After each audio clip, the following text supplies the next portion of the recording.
Hello everyone. Hello hello hello hello प्यारे बच्चों। Hello, कैसे हो कैसे हो कैसे हो कैसे हो कैसे हो। हेलो बच्चों, हाउ आर यू। स्वागत है आप सभी का अपने इस प्यारे से चैनल के ऊपर। और आज हम करेंगे एक बहुत ही शानदार हमारे डीज की शुरुआत। लेकिन हमारे सेशन को शुरू करने से पहले बहुत जरूरी है अपने बारे में उन बच्चों को बताना जो कि शायद पहली बार इस चैनल के ऊपर मुझसे मिल रहे हैं, नए बच्चे हैं और हमारी इस 100 डेज नीट चैलेंज को वो लोग फॉलो करना चाहते हैं, राइट। सबसे पहले मैं अपने बारे में बता देता हूं बच्चों, और आप सभी लोगों से रिक्वेस्ट करूंगा कि आप सभी लोग हमारी इस क्लास को ज्यादा से ज्यादा बच्चों के साथ में शेयर करें, ताकि ज्यादा से ज्यादा बच्चे हमारे इस 100 डेज नीट चैलेंज से जुड़ें और इसका फायदा उठा सके, राइट। चलो, तो यार सबसे पहले तो बच्चों मेरा नाम है सुभाष, सुभाष आजाद। आप इंटरनेट के ऊपर मेरे बारे में सर्च करोगे तो काफी सारी चीजें मेरे बारे में आपको पता चल जाएंगी। लेकिन कुछ चीजें मैं बता देता हूं। मैं जयपुर से बिलोंग करता हूं बच्चों, राजस्थान से। मैंने बीटेक किया हुआ है फ्रॉम एनआईटी सूरत। मुझे 7 साल से भी ज्यादा का टीचिंग एक्सपीरियंस है। कमजोर बच्चों के साथ में समय गुजारा है, जाना है कि उनकी प्रॉब्लम्स क्या है, क्यों उनको फिजिक्स डिफिकल्ट लगती है, कहाँ पर वो अटक जाते हैं, कहाँ पर उनकी गाड़ी जो है वो पटरी से उतर जाती है। तो उन बच्चों के साथ में समय गुजारा है और उनकी उन प्रॉब्लम्स के इर्द गिर्द मेरा जो एक्सपीरियंस है वो डेवलप हुआ है। एंड फिर सबसे अच्छी बात यह है कि उन्हीं में से काफी सारे बच्चे ऐसे हैं जिनकी इवन अंडर 500 रैंक भी आई है, यानी कि क्रेडिबिलिटी है। मतलब मेरा जो एक्सपीरियंस है उसके अंदर कुछ चीजें यूनिक है और वो वर्क करती है। जैसे हमारी ये जो 100 डेज नीट चैलेंज सीरीज है, ये भी एक तरीके की मुहिम है। एक नए तरीके से आप लोगों को नीट की तैयारी करवाने की मुहिम है। एंड आई होप आप लोगों को ये पसंद आ रही होगी, ठीक है ना। खैर, मैंने अपने इन्हीं एक्सपीरियंसेस के आधार पर एक बुक लिखी है, मोस्ट वांटेड फिजिक्स, जो कि अमेजन के ऊपर रिलीज करी गई थी और बेस्ट सेलर थी। अभी हो सकता है आपको मिल जाए, बट ऑफिशियली ये रीप्रिंट वर्जन में चल रही है, मतलब इसके ऊपर फर्दर काम चल रहा है, राइट। अनअकैडमी को हम सभी लोग थैंक्स कहना चाहेंगे बच्चों। क्यों थैंक्स कहना चाहेंगे अनअकैडमी को? क्योंकि अनअकैडमी की वजह से ये सब कुछ पॉसिबल हो पा रहा है। अनअकैडमी की वजह से हमारे जैसे एजुकेटर्स आपको बिल्कुल लाइव यूट्यूब के ऊपर फ्री ऑफ कॉस्ट पढ़ा पा रहे हैं। बट बच्चों ध्यान रखना, ये भी एक सच्चाई है कि यूट्यूब के थ्रू आपको सिर्फ और सिर्फ मजबूरी के अंदर प्रिपरेशन करनी है, या यूट्यूब को एज अ टूल आपको यूज करना है। जैसे सपोज करो आप किसी भी कोचिंग इंस्टीट्यूट के या किसी भी प्लेटफॉर्म के ऊपर अपनी रेगुलर प्रिपरेशन कर रहे होंगे, ये जो 100 डेज नीट चैलेंज सीरीज है, ये आप लोगों के लिए एक एक्स्ट्रा बेनिफिट है, एक एक्स्ट्रा टूल है। कोई भी इसे यूज कर सकता है। बट अगर आपको रेगुलर प्रिपरेशन करनी है, डेडिकेटेड प्रिपरेशन करनी है, तो फिर आपको डेडिकेटेड प्लेटफॉर्म ज्वाइन करना चाहिए। And Unacademy is one such platform. It is in fact the best platform out there, right. So Unacademy के ऊपर बच्चों दो अलग अलग तरीके की सब्सक्रिप्शंस आप ले सकते हो और अपनी नीट की बिल्कुल सीरियस प्रिपरेशन कर सकते हो। एक सब्सक्रिप्शन को कहा जाता है प्लस और एक को कहा जाता है आइकॉनिक। दोनों में डिफरेंस क्या है बता देता हूं। देखो, प्लस के अंदर क्या होता है, आपको इंडिया के बेस्ट एजुकेटर्स अनअकैडमी के ऊपर पढ़ा रहे हैं। आप अपने हिसाब से अपना स्केड्यूल बना सकते हो, अपने हिसाब से जिस एजुकेटर को आपको फॉलो करना है उसको आप फॉलो कर सकते हो। कोई दिक्कत नहीं है, इसके अंदर कोई बुराई नहीं है।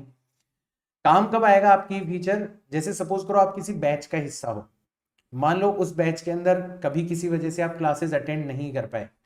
अब आपके पास में दो ऑप्शन है, या तो आप रिकॉर्डेड फॉर्म में देखो उन क्लासेस को, या फिर अगर आप लाइव देखना चाहते हो तो अनअकैडमी के प्लेटफॉर्म के ऊपर सर्च करो, कोई ना कोई एजुकेटर, कोई ना कोई बेहतरीन एजुकेटर आपको वही टॉपिक लाइव पढ़ा रहा होगा उस समय पर जब आपको उसको देखने की जरूरत है। तो आप उसकी क्लास में जा सकते हो, उनकी क्लासेस में जाकर उस टॉपिक को बिल्कुल लाइव समझ सकते हो। तो ये सबसे बड़ा बेनिफिट है, राइट। इसलिए मैं कहता हूं कि अनअकैडमी के ऊपर मैक्सिमम यानी कि लगभग सारी ही क्लासेस जो हैं आप थ्रू आउट ईयर लाइव देख सकते हो। आपको रिकॉर्डेड देखने की जरूरत होगी नहीं, ऑल्दो रिकॉर्डेड फॉर्म में क्लासेस अवेलेबल रहती है। सारे टेस्ट लाइव होंगे, क्विजेस लाइव होंगे, सारा का सारा स्टडी मटेरियल आपको एक ही जगह पर मिल जाएगा। सभी पीडीएफ वगैरह सब कुछ अनअकैडमी लर्निंग ऐप के ऊपर मिल जाएगी। तो आपको बहुत बेनिफिट होने वाला है अगर आप प्लस सब्सक्रिप्शन को ज्वाइन कर लेते हो तो, राइट। इसकी फीस देखो बच्चों, इसकी फीस है 2333 रुपीज पर मंथ। अगर आप 24 मंथ्स का सब्सक्रिप्शन ले रहे हो, कितना अफोर्डेबल है।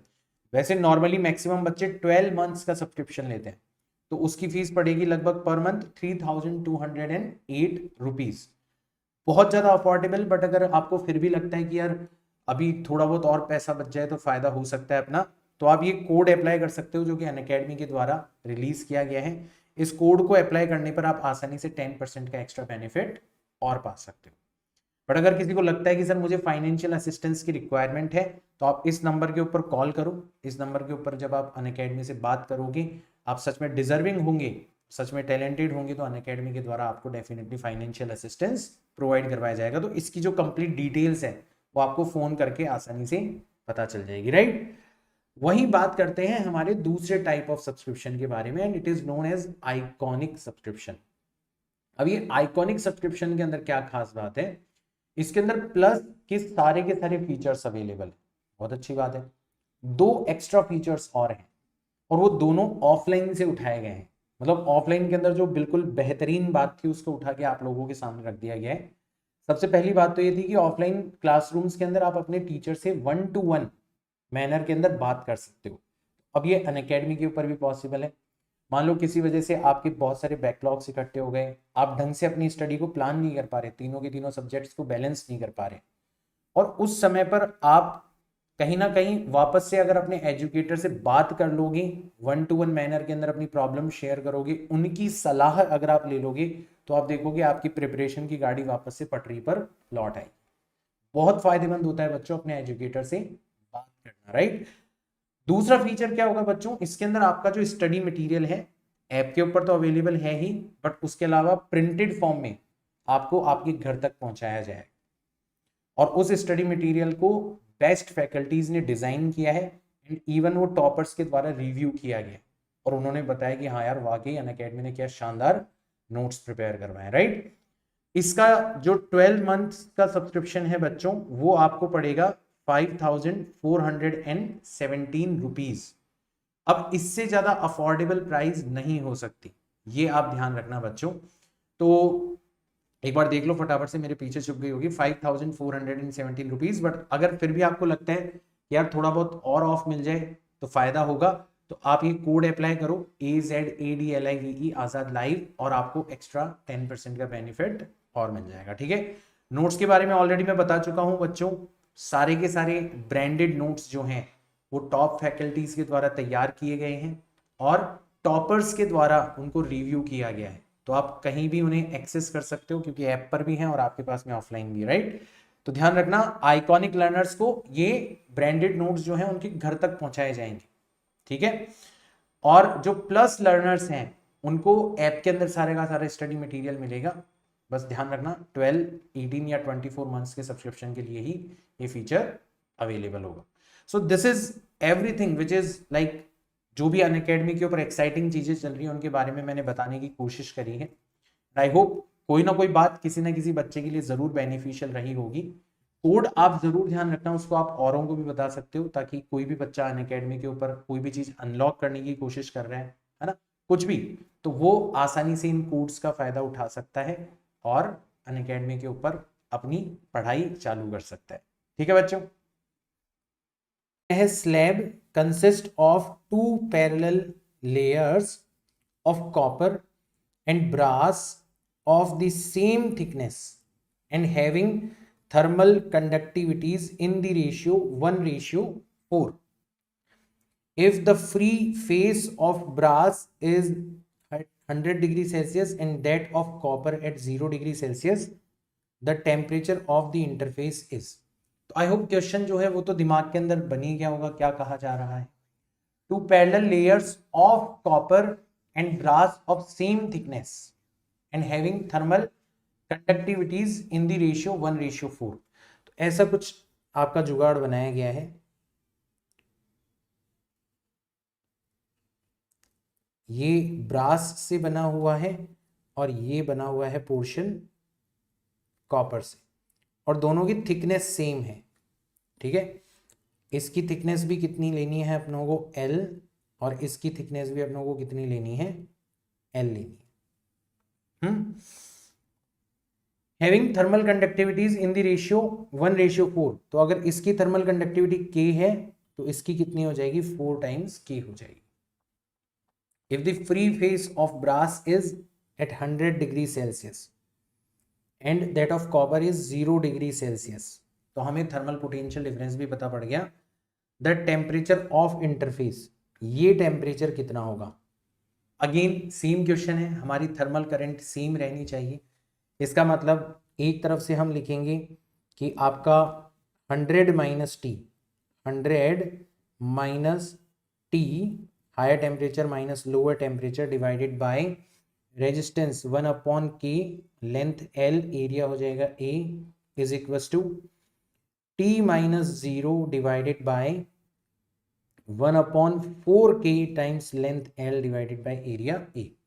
तो यहाँ पे l से l गया, k a से k a चला जाएगा, 4 को अपन ऊपर भेज देंगे तो 100 माइनस टी हो जाएगा आपका 4 टाइम्स टी, मतलब 5 times T is nothing but 100, यानी कि टी हो जाएगा आपका 100 divided by 5, that is 20 degree Celsius. ये हमारा टेम्परेचर हो जाना चाहिए।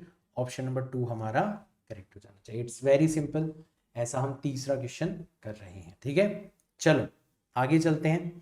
क्वेश्चन में कहा गया है cylinder of radius R made of material of thermal conductivity K1 is surrounded by a cylindrical shell of inner radius r and outer radius 2r made of two materials of thermal conductivity K2.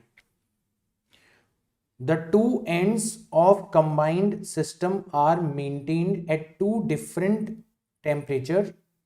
There is no loss of heat across the cylindrical surface and the system is in steady state. Calculate effective thermal conductivity of the system. तो सबसे पहले तो जो situation describe करी गई है उसको हम लोग ड्रॉ करने की कोशिश करेंगे।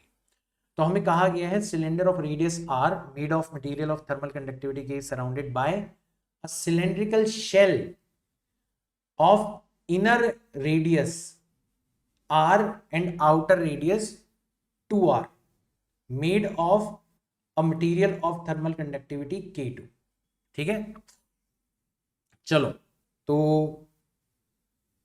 ऐसा कुछ है, सिलेंड्रिकल रेडियस हो गई हमारी r, तो ये हमारी एक सिलेंड्रिकल रॉड हो गई।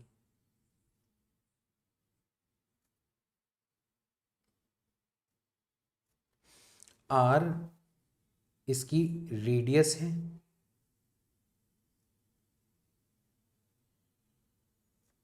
तो ये जो रेडियस है ये हमें दे रखी है r।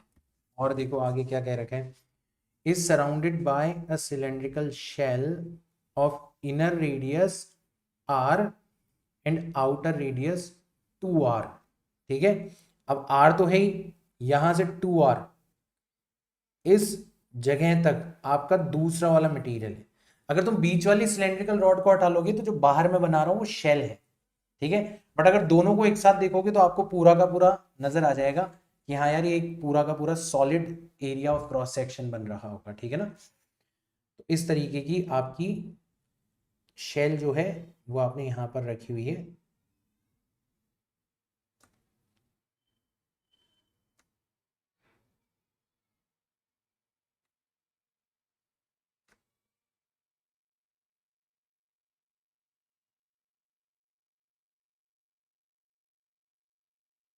इस तरीके से, ठीक है। ये जो डिस्टेंस है ये कितनी है आपकी 2r है ना, r प्लस r 2r। चलो ठीक है। The two ends of the combined system are maintained at two different temperatures. There is no loss of heat. तो यहाँ पर टेम्परेचर सपोज करो आपका हाई है और इस वाले एंड पर टेम्परेचर लो है, ठीक है। There is no loss of heat across cylindrical surface. कोई हीट लॉस नहीं हो रहा, मतलब हीट कंडक्ट हो रही है केवल और केवल। System is in steady state. Calculate effective thermal conductivity of the system. अब नोटिस करो बच्चों कि यहाँ पर जो सिस्टम हमें दिया हुआ है उसके अंदर मटेरियल अलग अलग होने की वजह से थर्मल रेजिस्टेंस अलग अलग होगा। थर्मल रेजिस्टेंस अलग होगा तो हमें थर्मल रेजिस्टेंस बड़े गौर से फाइंड आउट करना है, ठीक है। तो सबसे पहले हम लोग जो अंदर वाली सिलेंड्रिकल रॉड है उसका थर्मल रेजिस्टेंस फाइंड आउट करते हैं। उसको अपन लिखते हैं R1। ये बहुत आसान है। इसकी थर्मल कंडक्टिविटी कितनी है? K1। तो 1/K1 लेंथ अपन ले लेते हैं L, और एरिया ऑफ क्रॉस सेक्शन हो जाएगा आपका pi into R square. Area of cross section हो जाएगा आपका पाई इंटू आर स्क्वायर। ये तो हो गया आपका R1। अब अपन बात करते हैं R2 की। अब यहां पे थोड़ा गौर से देखना, थर्मल कंडक्टिविटी हो जाएगी आपकी K2, ठीक है। लेंथ कितनी है आपकी L, और जो मटेरियल है वो सिर्फ और सिर्फ कितने एरिया के अंदर होगा? पाई इंटू 2r का whole square minus pi into R का होल स्क्वायर। ये मेन चीज है जो आपको पकड़नी है। सिर्फ और सिर्फ इतने ही तो एरिया के अंदर, ये वाला जो एरिया है इसके अंदर ही तो आपका मटेरियल होगा, ठीक है। तो ये चीज आपको ध्यान में रखनी है बच्चों, ये चीज आपको ध्यान में रखनी है। इसको अगर अपन सॉल्व करेंगे तो R2 की वैल्यू आ जाएगी आपकी 1/K2 into L 4πr² minus pi are square करोगे तो 3πr² आ जाएगा। एंड दोनों सेम एंड्स के बीच में कनेक्टेड है, तो दोनों पैरेलल के अंदर कनेक्टेड है। पैरेलल के अंदर कनेक्टेड है, इसका मतलब इनका जो ओवरऑल रेजिस्टेंस होगा वो हो जाएगा 1/R1 प्लस 1/R2, मतलब K1 into pi are square divided by L plus K2 into 3πr² divided by. थोड़ा और सिंप्लीफाई करेंगे तो यहां पर देखो pi r² divided by L, ये कॉमन आ जाएगा। Pi r² divided by L common आ जाएगा, और अंदर बचेगा K1 plus thrice of K2, K1 plus thrice of K2, ठीक है। यानी कि हमारा R जो है वो हो जाना चाहिए L/K1 plus thrice of K2 multiplied by pi r²। तो एक तो नजरिया इसको देखने का ये हो गया कि हमने इसको कैलकुलेट करा। एक अगर अपन ब्लाइंडली देखें कि हमारा एक सिलेंडर है जिसकी रेडियस 2r है, कंबाइनली वो सपोज करो किसी एक ही मटेरियल का बना हुआ है, तो उसका जो थर्मल रेजिस्टेंस है वो कितना होना चाहिए था? लेंथ डिवाइडेड बाय के इक्विवेलेंट मल्टीप्लाइड बाय एरिया हो जाता पाई इंटू 2r का स्क्वायर, यानी कि 4r² है ना। तो ये हो जाता L/K equivalent multiplied by 4πr²। तो ये दोनों चीजें सेम ही चीज की तरफ इशारा कर रही है। ये आपने सिचुएशन के अकॉर्डिंग निकाला है, और ये आपने निकाला है अपने फॉर्मूला के अकॉर्डिंग कि अगर ये पूरी की पूरी एक ही रॉड होती तो इसका थर्मल रेजिस्टेंस कितना होता। तो दोनों को इक्वल कर दो। दोनों को इक्वल करोगे तो आप देखोगे L/K1 प्लस 3K2 टाइम्स पाई r² किसके बराबर आ रहा है? L/K equivalent multiplied by 4πr² की नजर आ रहा है। तो L से L कट गया, पाई r² से पाई r² कट गया, और आपका K इक्विवेलेंट आ गया K1 plus 3K2 divided by 4। इस तरीके से हम लोग K इक्विवेलेंट निकाल सकते हैं। ऑप्शन नंबर 1 हमारा क्या हो जाएगा? करेक्ट हो जाएगा। सवाल बहुत आसान है बच्चों, इसको डिफिकल्ट सवाल की श्रेणी में मत गिनना। तो बहुत आसान है, R1 निकालना है, R2 निकालना है, पैरेलल कॉम्बिनेशन लगाना है। अब इससे ज्यादा करना क्या है इसके अंदर? कुछ भी तो नहीं करना, ठीक है। आगे चलते हैं अपन। कहा गया है square frame of side L of metallic rods, ठीक है। The corners A and C are maintained at temperature T1 and T2 respectively. तो इसका टेम्परेचर कितना है? T1, और इसका टेम्परेचर कितना है? T2। the rate of heat flow from A to C is omega if A and D are instead maintained at T1 and T2, the respectively then total rate of heat flow will be। तो दो अलग अलग situation है, जैसे अपन resistances की case में करते थे, ठीक है ना।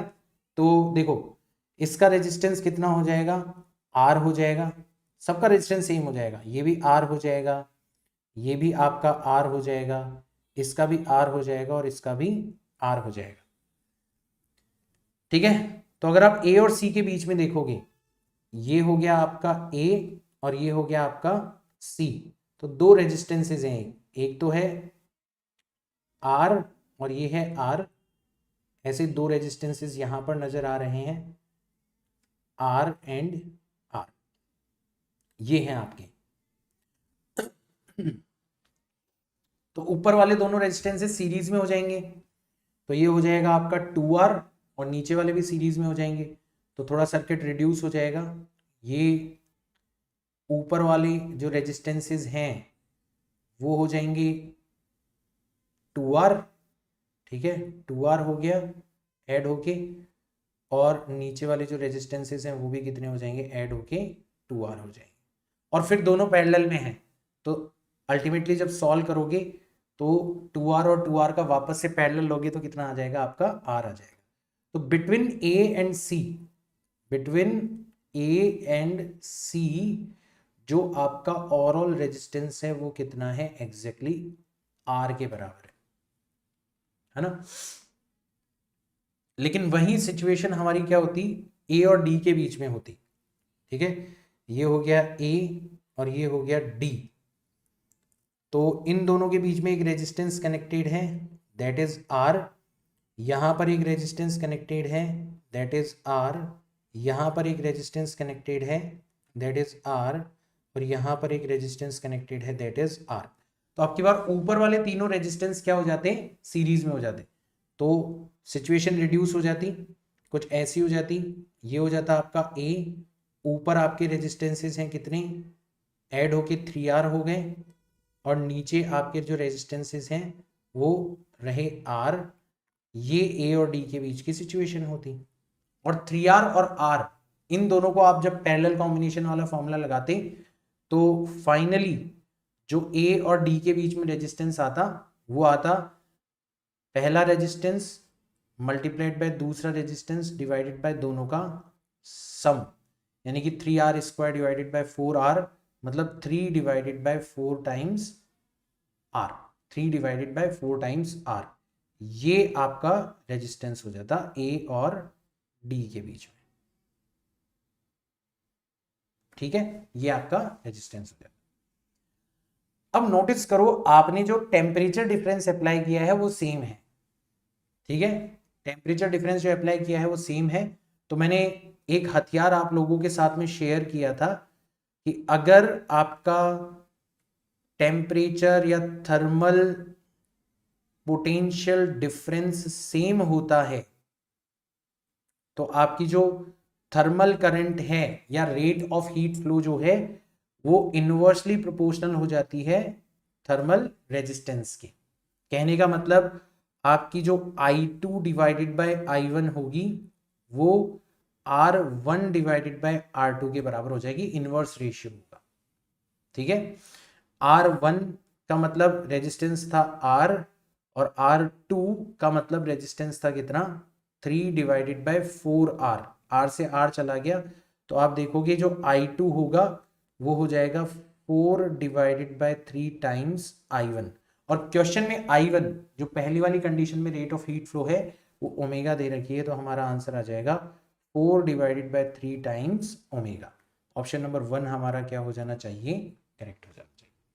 अब ये क्वेश्चन सारे के सारे उस एक हथियार के ऊपर है जो हम लोग ऑलरेडी शेयर कर चुके हैं और आपको सिखा चुके हैं कि आप थर्मल कंडक्शंस के क्वेश्चन को ओम्स लॉ, केवीएल और केसीएल के लॉज के अकॉर्डिंग सॉल्व कर सकते हो, और वही आप देख रहे हो कि मैं करता चला आ रहा हूं। अब तो आपकी भी इतनी अच्छी प्रैक्टिस हो गई होगी कि आपको लगा होगा कि यार अगर इस टॉपिक को थ्योरेटिकली पढ़ते ना जाने कितना टाइम इन्वेस्ट करते, यहाँ पे सर ने क्वेश्चंस भी करवा दिया और टॉपिक भी सिखा दिया। इवन जीरो आपको कुछ नहीं आता होगा तो भी आज लेके जाओगे आप यहाँ से इस टॉपिक।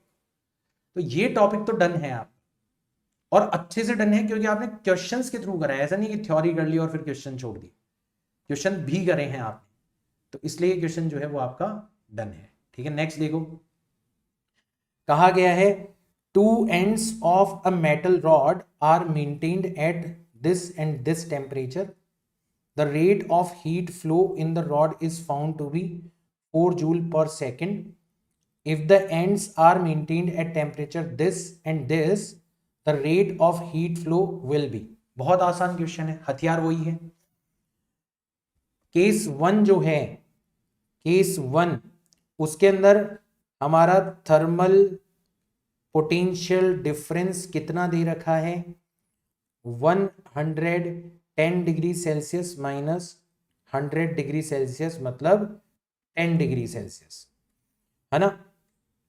तो हमारा थर्मल रेजिस्टेंस जो होगा वो हो जाएगा thermal potential difference that is 10 degree Celsius divided by thermal current, और थर्मल करंट हमें कितनी दे रखी है, ITH हमें दे रखी है 4 joule per second, delta Q divided by delta T is nothing but thermal current, तो ये हमें दे रखी है 4 जूल पर सेकेंड।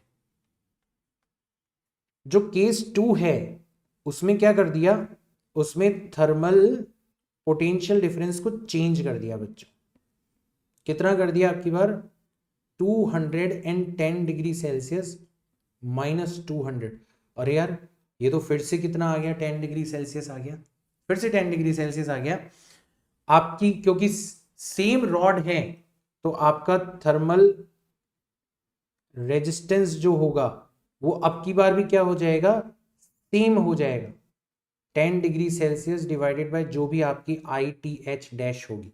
तो थर्मल रेजिस्टेंस को सेम करोगे तो आप देखोगे थर्मल करंट भी आपको एग्जैक्टली सेम मिलेगी। एग्जैक्टली कितनी मिलेगी आपको, ये 4 जूल पर सेकेंड ही मिलेगी। ऑप्शन नंबर 3 आपका क्या हो जाएगा, करेक्ट हो जाएगा। भाई ओम्स लॉ में क्या होता था कि अगर आपका रेजिस्टेंस सेम है तो V और I जो है, ठीक है, डायरेक्टली प्रोपोर्शनल होते थे, तो रेजिस्टेंस सेम है तो सेम V होगा तो आपका करंट भी क्या हो जाएगा, सेम हो जाएगा।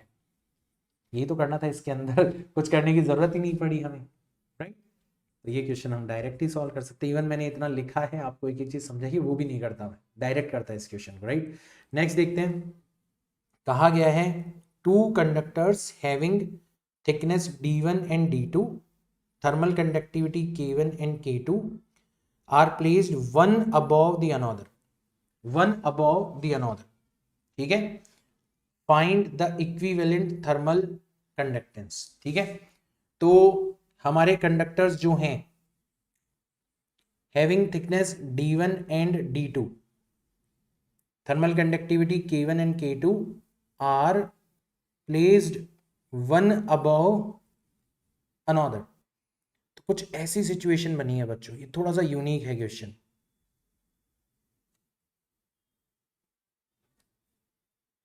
अच्छा, इसमें डायग्राम भी दे दिया गया है तो मैं डायग्राम भी नहीं ड्रॉ कर रहा, ठीक है, डायग्राम से थोड़ी क्लैरिटी मिल गई। तो डायग्राम के अंदर हमें साफ साफ शो कर रखा है कि कैसे रखा गया है इनको, कैसे रखा गया है इनको। हमें इक्विवेलेंट थर्मल कंडक्टेंस निकालनी है, ध्यान रखो, इक्विवेलेंट थर्मल रेजिस्टेंस नहीं, इक्विवेलेंट थर्मल कंडक्टेंस निकालनी है, बट रास्ता वही है जो कि हम पहले फॉलो करते हुए आए हैं। तो सबसे पहले तो R1 निकालो, तो R1 किसके बराबर हो जाएगा, 1/K1, लेंथ आपको दे रखी है D1, लेंथ या थिकनेस, डिवाइडेड बाय एरिया कितना है आपका A है।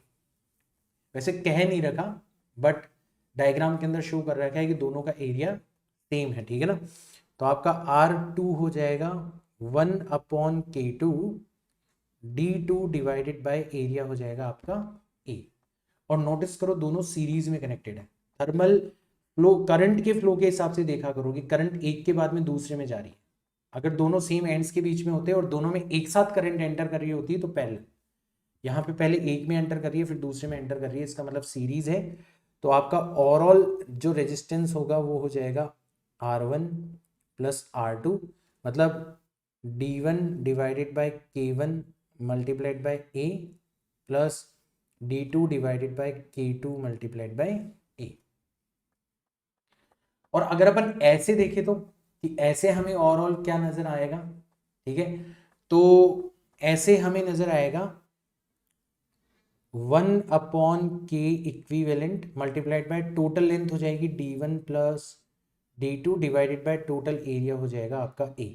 तो आप नोटिस कर रहे हो एरिया से एरिया कैंसिल आउट हो गया और आपका जो k इक्विवेलेंट है वो आ गया d1 plus d2 divided by d1 upon k1 plus d2 upon k2। इसको फर्दर सॉल्व कर लो तो k इक्विवेलेंट आ जाएगा आपका d1 plus d2 multiplied by LCM चला जाएगा ऊपर k1 k2 divided by k2 multiplied by d1 plus k1 multiplied by d2। ये आपका आंसर होना चाहिए। देखो k1 k2 d1 plus d2 d1 k2 d2 k1, option number 3 हमारा क्या हो जाएगा, करेक्ट हो जाएगा। बहुत आसान है, इसके अंदर कोई भी ज़्यादा एक्स्ट्रा दिमाग लगाने की ज़रूरत नहीं है, ठीक है। ये देखो slab of stone of area and thickness this is exposed on the lower surface to steam at 100 degree Celsius. A block of ice at 0 degree Celsius rest on the upper surface of the slab. तो temperature difference हमें मिल गया। In 1 hour 4.8 kilogram of ice is melted. यहां पर question थोड़ा सा interesting हो गया। हमसे पूछा गया है कि बताओ थर्मल कंडक्टिविटी ऑफ स्लैब कितनी होगी। तो पहले तो अपन ये करते हैं कि किस रेट से आपकी हीट ट्रांसफर हो रही है वो निकालते हैं।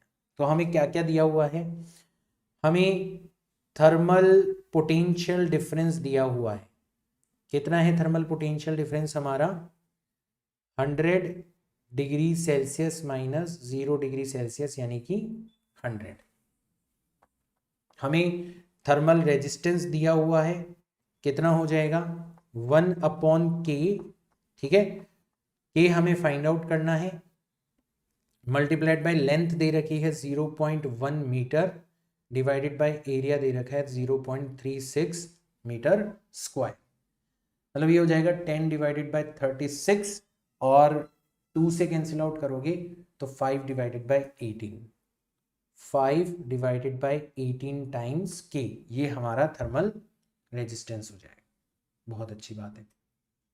तो हमारी थर्मल करंट कितनी होनी चाहिए, थर्मल करंट।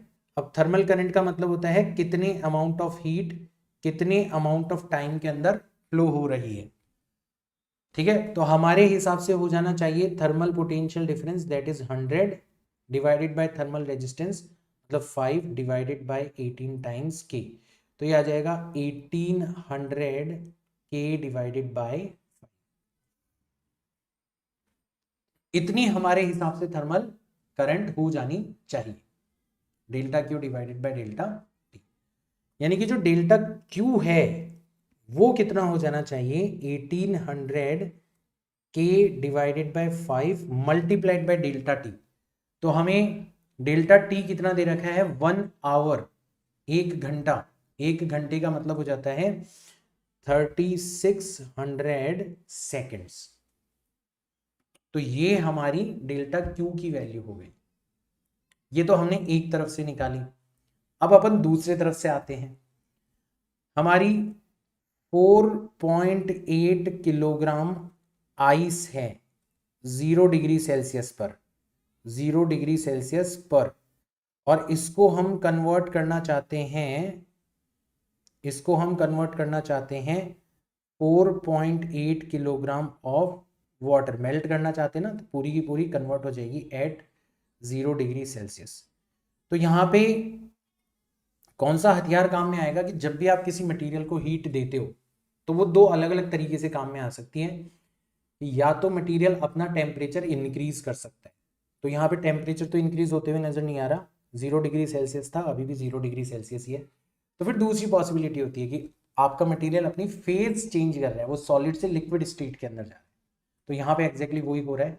तो यहाँ पर हम लोग फॉर्मूला लगाते हैं कि हमारी जो अमाउंट ऑफ हीट रिक्वायर्ड होती है वो होती है mass, mass is nothing but 4.8 kilogram multiplied by latent heat. तो लेटेंट हीट हमें दे रखी है 3.36 इंटू 10⁵ जूल पर किलोग्राम। बस हो गया क्वेश्चन।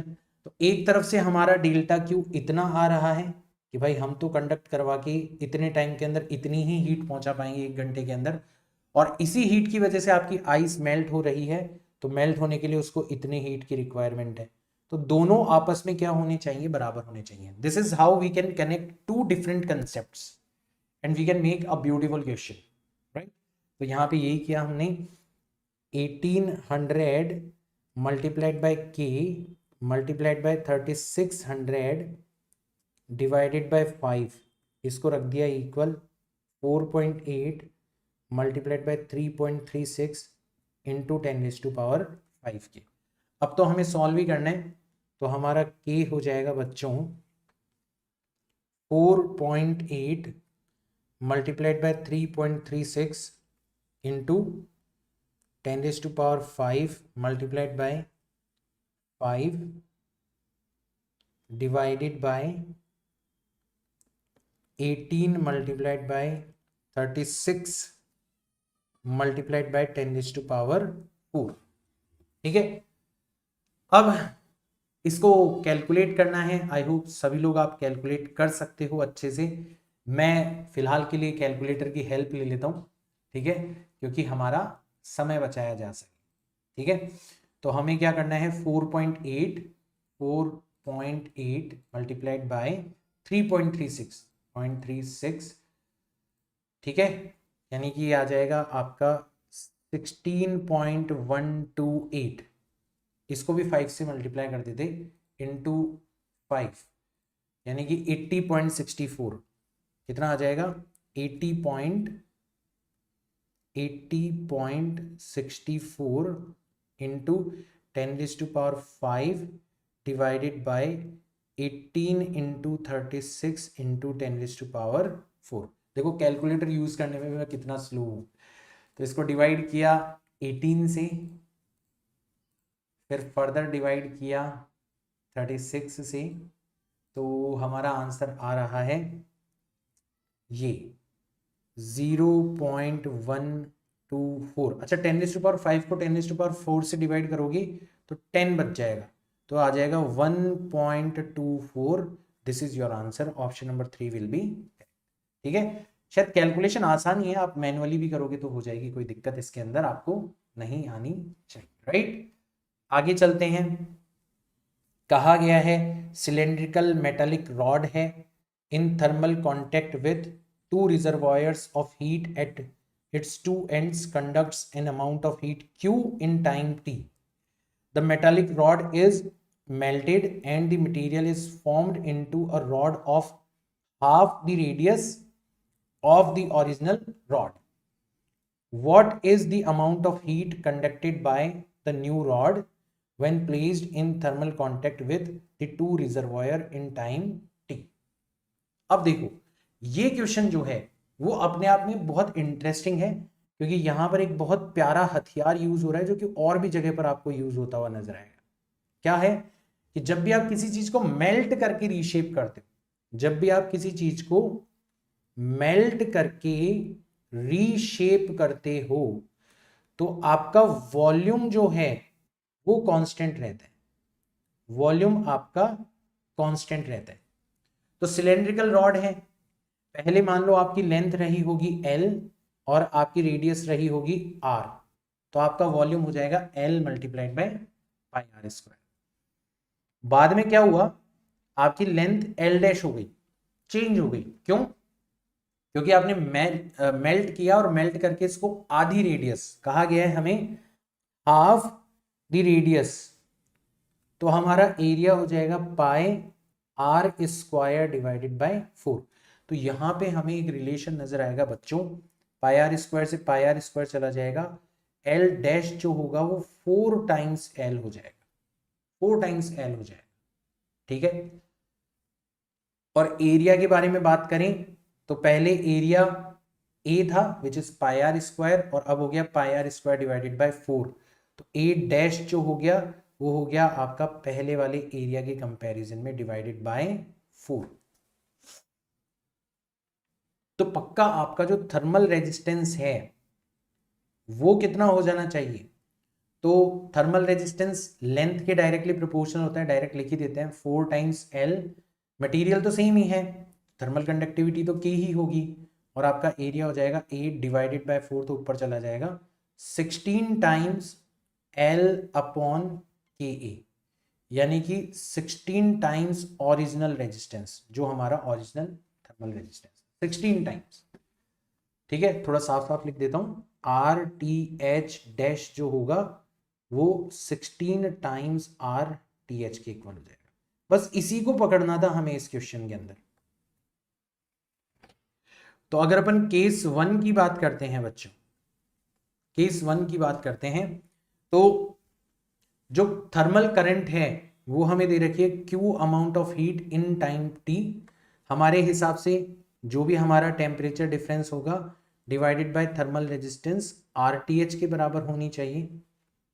और केस नंबर 2 जो है उसके अंदर अमाउंट ऑफ हीट हमें फाइंड आउट करनी है, टाइम सेम रखा गया है। ठीक है, is equal to temperature difference भी सेम रखा गया है, और आपका थर्मल रेजिस्टेंस हो गया आर डैश टी एच, मतलब 16 टाइम्स आर टी एच। तो अब आप दोनों को कंपेयर कर सकते हो, डिवाइड करोगे तो Q अपॉन Q डैश जो होगा, T से T कैंसिल आउट हो जाएगा, डेल्टा T से डेल्टा T, RTS से RTS कैंसिल आउट हो जाएगा, तो 16 के बराबर आ जाएगा। ठीक है, यानी कि आपका Q डैश जो होगा वो हो जाएगा Q divided by 16। Option number 3 आपका क्या हो जाना चाहिए, करेक्ट हो जाना चाहिए। तो ये हथियार जो है, थर्मल कंडक्शन वाला हथियार तो हर कोई यूज कर लेगा, उसमें कोई दिक्कत नहीं है, बट ये वाला हथियार मेन था यहाँ पर, ये बच्चे याद नहीं रखते और उसकी वजह से उनसे गलती हो जाती है। ठीक है ना। लास्ट क्वेश्चन देखते हैं बच्चों अपन। Two ends of rod of length L and a uniform cross sectional area A are kept at two temperatures this and this, T1 is greater than T2, the rate of heat transfer is this through the rod in steady state is given by। ये तो direct formula ही है, हमें याद है कि dq divided by dt जो होती है, dq divided by dt thermal current, वो किसके बराबर होती है, thermal potential difference T1 minus T2 divided by thermal resistance which is 1 upon k times L upon A। यानी कि इसको अपन ऐसा लिख सकते हैं k a times T1 minus T2 divided by L, k a times T1 minus T2 divided by L। ये तो direct formula है, आपको याद भी रखना है, ऑप्शन नंबर 1 आपका करेक्ट हो जाएगा। सो दिस इज इट बच्चों, आज हमने थर्मल कंडक्शन के ऊपर, थर्मल कन्वेक्शन के ऊपर कुछ न्यूमेरिकल्स करे हैं, और हमारा जो कॉन्सेप्ट है 100 डेज नीट चैलेंज सीरीज का, उसको फॉलो करते हुए किया है। हर क्वेश्चन को हमने बहुत अच्छे से खोला है, उसके अंदर मल्टीपल हथियार अगर यूज हो रहे हैं तो उनके बारे में जाना है, कैसे क्वेश्चन के अंदर शुरुआत करनी है, कैसे सोचना है, ये सब कुछ हमने ध्यान में रखते हुए इस क्वेश्चन को सॉल्व करने की, इन क्वेश्चंस को सॉल्व करने की कोशिश करी है। And I hope you really enjoyed and learned something through this session. और इसी तरीके के सेशन हमारे लगातार कंटिन्यू रहेंगे बच्चों 100 दिनों तक। आप लोग इसको प्लीज शेयर करें ज्यादा से ज्यादा लोगों तक। बहुत सारे लोगों को शेयर करोगे, उन्हें कॉन्सेप्ट पसंद नहीं आएगा, तो जस्ट कीप शेयरिंग। जिन्हें पसंद आएगा उन्हें हमारी इस टीम का हिस्सा बनाना है, उन्हें हमें जोड़ते हुए चलना है, उन्हीं का एक अच्छा कंपटीशन वाला माहौल क्रिएट करना है। और फिर देखो धीरे धीरे क्या माहौल बनाते हैं हम लोग। रिजल्ट जो है वो आपको कहीं ना कहीं इस सीरीज के थ्रू आता हुआ नजर आने लगेगा। आप बोलते ना सर फिजिक्स इंप्रूव नहीं हो रही, न्यूमेरिकल्स नहीं होते, वो सब कुछ यहां से स्टार्ट हो जाएगा। ठीक है, इसको शेयर करते रहो। अगर आपने लाइक नहीं किया तो लाइक भी कर देना। मैं मिलता हूं आपसे नेक्स्ट वीडियो के अंदर, तब तक के लिए tata bye bye, see you all in next class, bye.